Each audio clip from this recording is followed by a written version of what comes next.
L'une des premières à le dire ouvertement, c'est Brigitte Bardot. L'humoriste catholique, avec quelques autres, a d'ailleurs souhaité briser un tabou sur son site internet Profession de foi 2012.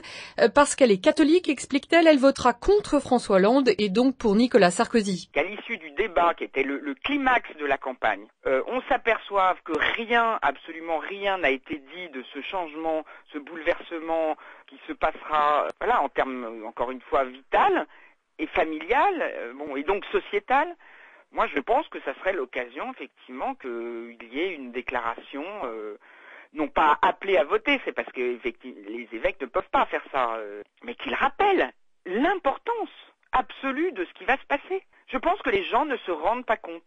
Donc si une parole émanait effectivement de l'autorité morale, et d'ailleurs je pense qu'il ne devrait pas y avoir que les évêques, il devrait y avoir les représentants aussi de la religion musulmane et de la religion juive.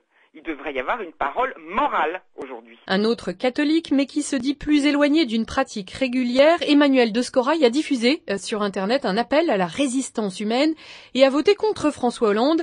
Lui aussi aurait aimé une prise de parole plus forte des évêques. Ce qui est en train de se produire, c'est ni plus ni moins ce qui s'est produit en juin 1940, c'est-à-dire quelque part, on accepte de capituler en rase campagne.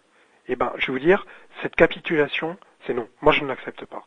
Et je pense qu'il y a beaucoup de gens qui sont dans le même cas que moi. Nous ne l'acceptons pas. Là, est-ce que par exemple, à quelques jours du second tour, vous souhaiteriez que les évêques, rappellent un certain nombre de choses ?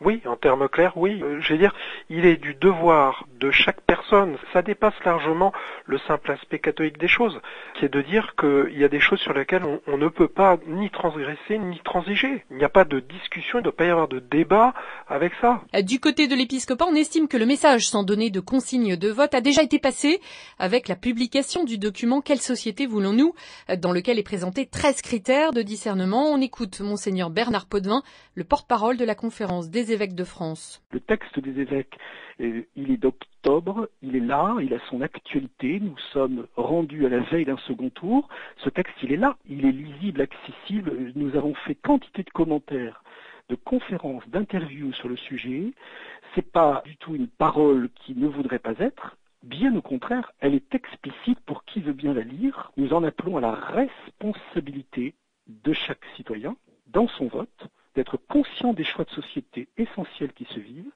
et ils sont considérables à vivre.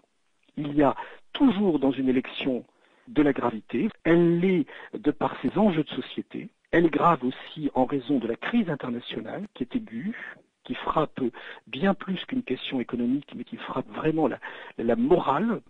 Les évêques, depuis le début, bien en amont, ont parlé avec profondeur et de façon explicite. Mais visiblement, l'Église a peiné à faire émerger ces sujets de société.